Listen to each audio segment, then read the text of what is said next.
What's going on, guys? This is Patrick Robertson at Momentous Building, and today we're going to be talking about how to save money on your next remodel and construction project, so stay tuned. Alright, so a lot of times we get the question on how to save money. We send out a price and like, Patrick, what can we do to take off this? Or we hear other people like, hey Patrick, what do you recommend? I'm doing a construction project.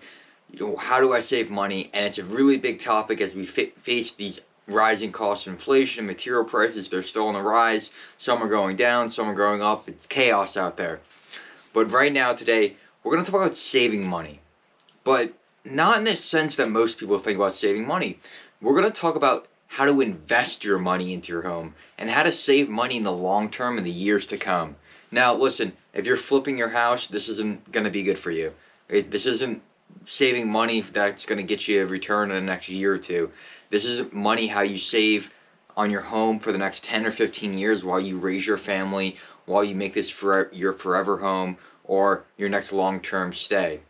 With that being said, if you find any value in this video, please give us a like, share, and subscribe so that way we can grow this message, get it out there to people, help people change their home, change their lives, find the right contractor so that way it's not a disaster on the next project.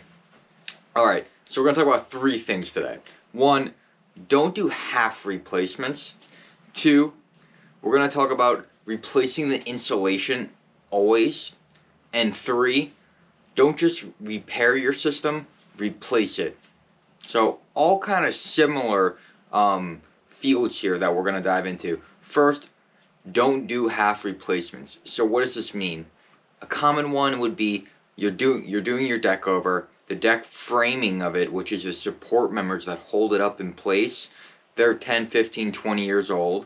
The deck boards, the things you actually stand on and maybe the railing, those are rotted and decayed. Maybe some have fallen through, maybe you've had to replace some, and now you're at the position is like, hey, listen, we need to get this sorted out so that way my kids don't fall through and they, lose a leg. So a lot of times what we see is, how do I save money in this situation? Do I need to replace the deck entirely, or can I just do the deck boards on top, which is like what you stand on? And our recommendation is always just to replace the deck. Listen, you're going to spend good money. There's so many products out there. You're probably going to get a product that's going to last 20, 30, 40 years. Some even give lifetime warranties on them. But the deck framing, depending on the conditions in the area you live in, we live in New York, usually around the 20-year mark, we start to see some really good decay. 30 years, we start to see problems. 40, you better be scared. So that's where we see it. So if you're at this 20, 15-year mark and you're putting down boards to get 30 years out of it and you're spending good money, you're better off spending another 30%, 40%, maybe even less to redo the framing and get your 30, 40, 50 years out of the deck that you're spending so much money on already. So it's the compounding effect down the road rather than, so if you spend 25 grand to reface the deck doing the deck boards, well, in another 10 years or 15 years, you're probably going to have to spend another 50 to actually tear down that deck you just built and rebuild it because you didn't put the framing in to begin with. So that's a great example. Another one is replacing rotted exterior moldings. Maybe you place one at a time here, one here. And then it's like every 2 years, you're having carpenters come to your house to replace it. You're better off doing it once, getting 15, 20, lifetime, depending on the material you use, and you're done and done. You don't have to paint it every single 2 years, all this crazy stuff. It's the investment, the long-term investment. Second, we're going to talk about replacing the insulation in your home when you're doing a full remodel, maybe a renovation. Exterior walls, especially if your home is 1990s and older, insulation was definitely not a huge factor in building these homes. Building sciences have definitely come a long way. Secondly, most people don't realize that insulation over time can actually decrease in R value as different vapors come in there, shrinks, contracts, all these different properties. So what might have been an R value of, say, 15, which is the energy efficiency, a bigger number is better. So R30 is twice as good in the R rating than an R15. So replacing that insulation is going to help the energy efficiency in your home. Another good way to do this is to use spray foam in most situations. There are situations where we don't want to use spray foam. However, in most situations, if you're doing exterior wall, say you're redoing your bathroom on the exterior of your residence, it makes a really big difference to spray foam that, because most older homes, they don't have an air barrier and they don't have a vapor barrier. So that means basically, yes, you're putting insulation in there if you didn't do spray foam, but the air is coming right in. It's like blowing right in. It flows right in. So that's going to be another transfer of heat as the air actually moves cold and hot energy in and out. So that's a great recommendation. I see that all too often, houses from the 80s, 70s, 60s, 50s, really old insulation, they might tear down the drywall and they just leave whatever garbage is there. Spend the extra $150 in material, spend the extra, I don't know, $200 in labor, replace it, or even upgrade it, do spray foam, and now you're cooking with fire, because that's going to be awesome. That's going to be a game changer, and you're going to feel that. And then another one, especially with mechanicals, when you have a substantial failure, this is number 3, replace it, don't just repair it.